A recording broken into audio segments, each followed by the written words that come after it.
Agora são 8 horas, 38 minutos. A gente tem falado muito aqui com você e é claro que o noticiário se concentra muito nessa disputa eleitoral. Agora há pouco mesmo, quando falamos aqui com o Lauro Jardim, o Lauro chamava a atenção para o crescimento da presença de um dos candidatos à presidência da República, no caso Flávio Bolsonaro. Já temos o candidato Lula, o presidente Lula já anunciou que vai concorrer à reeleição e essa disputa presidencial ela costuma ter um maior foco, maior atenção por parte nós mesmos, né, que fazemos aqui a cobertura política no dia a dia, olhamos muito mais para essa questão. Mas teremos ano que vem uma eleição legislativa, extremamente importante também. Para conversar conosco sobre esse assunto, nós convidamos a Lana Faria, que é diretora de operações da Legisla Brasil, para fazer uma análise e nos entender um pouco do contexto que se apresenta aí no ano de 2026. Lana Faria, muito obrigado pela gentileza de estar conosco no Jornal da CBN. Bom dia. Bom dia, Milton. Eu que agradeço a oportunidade. Lana Faria, do ponto de vista das análises que a Legisla Brasil vem fazendo, qual é a atenção que se tem para essa eleição no Congresso Nacional em especial? As eleições acabam desse próximo ano, né? Acabam que o holofote fica na corrida presidencial, né? Mas é muito importante a gente olhar os nossos esforços e atenção para deputados e senadores, né? Então, o presidente ele tem sim uma importância, né? Os três poderes ali eles têm uma tendência a equilíbrio, né? Eles existem por um motivo, mas hoje o Congresso Nacional ele tem um espaço e relevância muito importante, porque é lá que muita coisa do nosso dia a dia, né, que a gente vê acontecendo aqui nos nossos municípios, foi decidido também pelo Congresso Nacional. É onde as leis passam, é para onde o dinheiro, principalmente, né, é destinado, é o Congresso Nacional que decide o que o governo pode ou não fazer.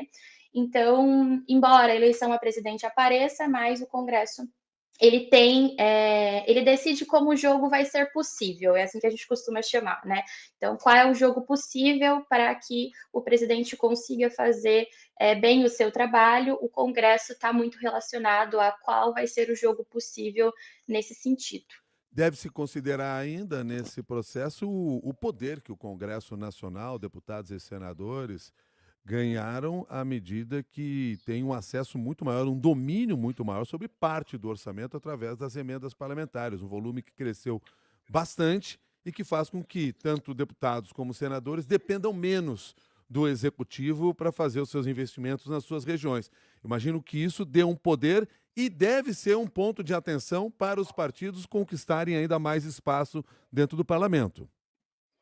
Exatamente, Milton. Então, o orçamento nos últimos anos, né, as últimas legislaturas, acabaram conquistando aí, até por mecanismos bastante questionáveis, né, uma falta de transparência que a gente ainda vê como um problema dentro do Congresso Nacional. Então, é muito importante entender quem são os deputados e senadores que lidam com esse mecanismo de orçamento, porque ele é legítimo, né? É importante que o deputado e o senador que conhece melhor as demandas ali do seu estado tenha, né, uma opinião ou algum nível de incidência sobre para onde vai esse dinheiro.